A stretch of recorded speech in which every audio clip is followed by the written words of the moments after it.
enfant était malade. Et puis, il a dit à sa femme, déguise-toi. Pour voir le prophète, Akija, déguisé, et puis demande qu'il prie pour mon enfant. Demande si l'enfant guérira. Et c'est alors que le prophète nous répondra comme ça. Amen. Le prophète, vous savez que c'était la femme de... Il y en a qui croient. Mais on ne se cache pas devant un vrai prophète. Dieu le parlera toujours.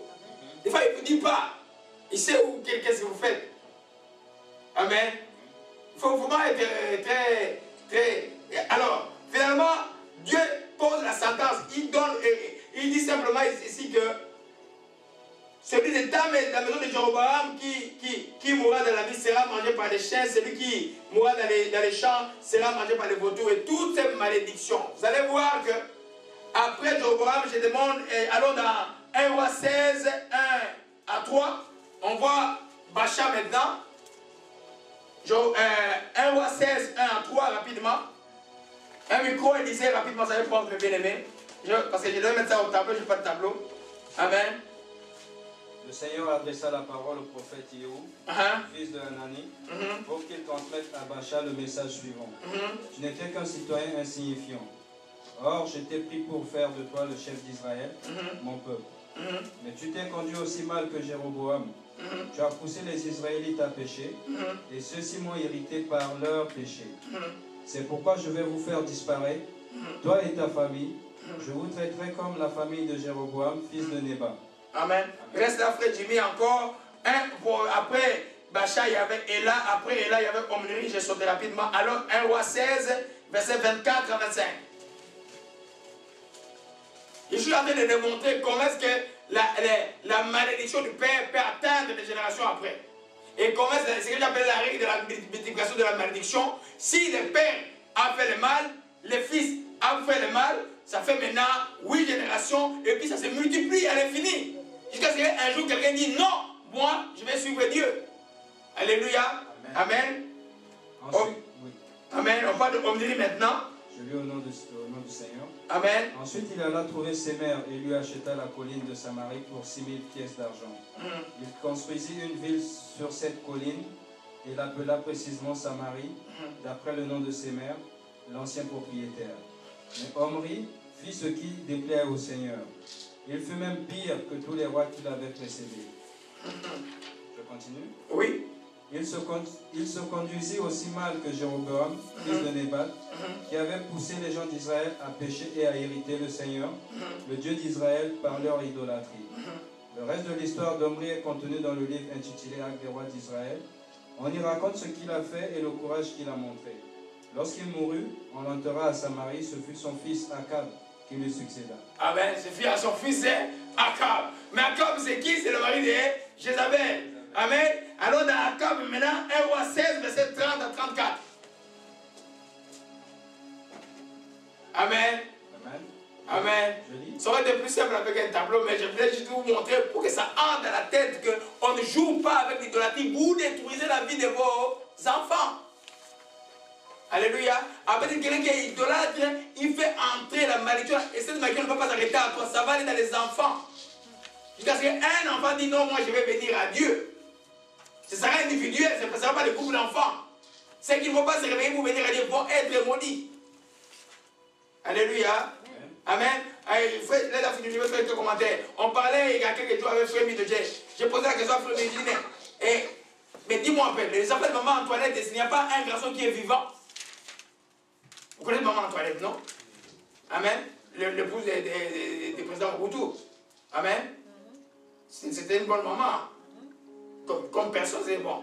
Mais l'idolâtrie du père a fait que tout, et même si on est aveugle là, ceux qui sont du Congo là, même si on est aveugle, on ne peut pas comprendre que ces voix-là, c'est des voix qui ne donnent rien.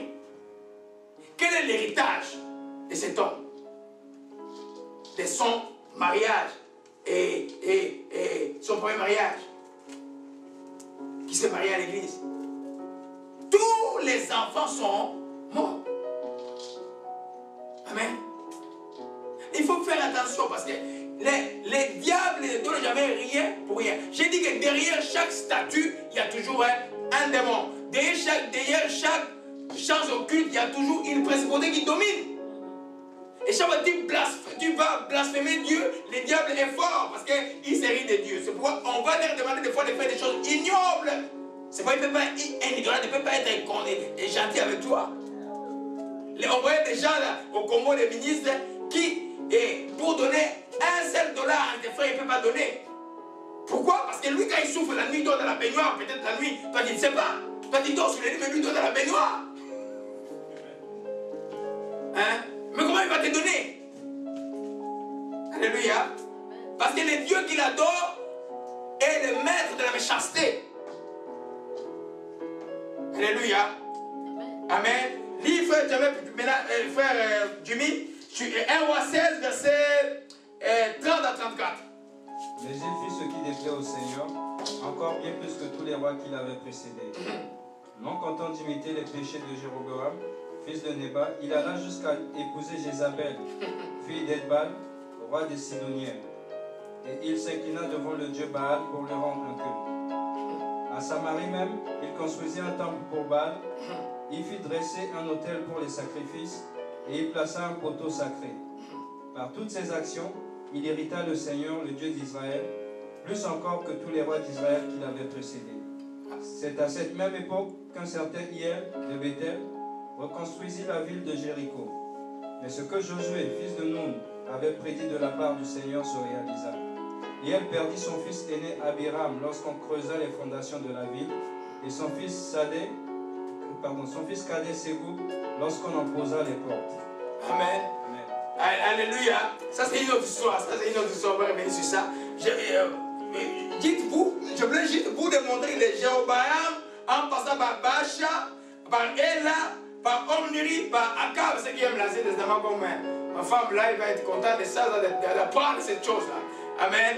Alors, vous voyez que dans l'Ancien Testament, tu peux apprendre beaucoup de choses dans l'Ancien Testament. Ce n'est pas des histoires. Alléluia.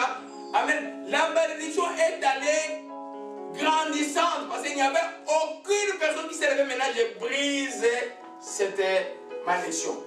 Dans Juda, c'était dansant. Il y avait des rois comme Asa qui étaient forts, il y a d'autres qui étaient pervers, mais on voyait la grâce de Dieu de la main. Dans Israël, du côté d'Israël, ça allait tout le temps grandissant. On dit qu'il fit pire que Jéroboam. Il a tellement maintenant épousé l'enfant d'un qui s'appelait Jézabel. Oh! Amen.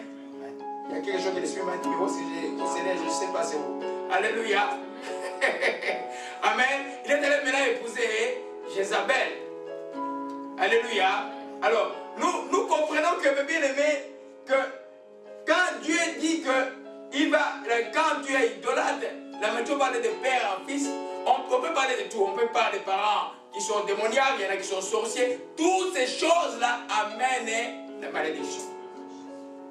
Dans la malédiction, ça ne veut pas dire que l'enfant a mal fait, mais vous vous retrouvez avec quelque chose que vous n'avez jamais pensé avoir. Elle est là. Parce que quelqu'un a fait quelque chose quelque part. Alléluia. Beaucoup d'entre nous ont été victimes de ce genre de choses. Alléluia.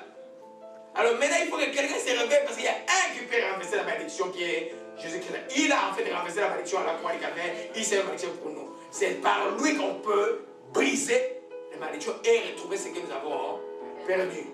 Alléluia. Donc pour les enfants d'idolâtres qui vont écouter suivre ce message ici, rien n'est perdu. Tout ce que vous avez besoin, c'est tellement de donner votre vie à Jésus-Christ. Alléluia. Amen. Amen. Donc nous continuons l'enseignement. Maintenant, vous voyez, j'avais vu qu'on demandait, on ne s'est pas perdu là. On était arrêté dimanche passé à l'étape de la chute. Comment on chute pour devenir idolâtre? On ne devait jamais idolâtre. La Bible dit, ne devenez pas idolâtre. Quand la Bible dit, ne devenez pas idolâtre, ça dit qu'il y a une possibilité que quelqu'un ne soit pas idolâtre. Il y a 6 mois, il peut le devenir demain. Alors le Jéroboam n'était pas idolâtre, Dieu l'avait choisi. Mais à cause de la volonté de devenir idolâtre. Alléluia. C'est pourquoi on doit faire extrêmement attention. On a défini, je reviens encore à la définition, on a défini l'idolâtrie, il y a des types d'idolâtrie, nous avons vu, c'est l'adoration des statues, des représentations que fait de la main d'homme, c'est l'adoration de la création à la place de Dieu. On a vu qu'il ne faut pas adorer les gens, et c'est aussi l'attachement au bien qui est la cupidité et l'avarice. Dans ces trois, on va naviguer tout le temps. Alléluia. Amen. Alors, dimanche passé, on a vu que la première étape de la chute de l'idolâtrie, c'est l'abandon de Dieu, le rejet de Dieu.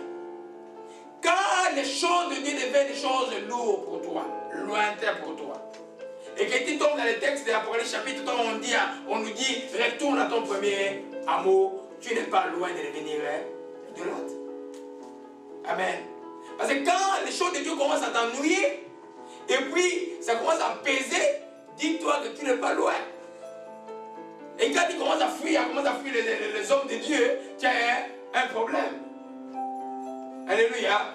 On a vu ça dimanche parce que je ne vais pas revenir sur ça. On a vu, je vais lire juste Proverbe 14, verset 2, verset 12 qui dit, telle voie paraît bonne à l'homme, c'est la voie de la perdition. Alléluia. Amen. Parce qu'il y a des jours où tu peux, il y a des choses qui peuvent paraître, quand quelqu'un croit que ses pensées en lui deviennent plus importantes que les pensées de Dieu, cette personne-là est dans la deuxième étape de l'idolâtrie. Parce que tu ne peux pas penser ça si tu n'as pas encore rejeté Dieu. Tu as d'abord rejeté Dieu. Puis maintenant tes pensées deviennent dominantes. C'est-à-dire que ma propre vie, je vais faire mes choses à moi. Tu ne peux pas consulter Dieu. Nous ne devons pas avoir peur de consulter Dieu. Parce que ce que Dieu nous répondra sera toujours bon pour nous. Alléluia.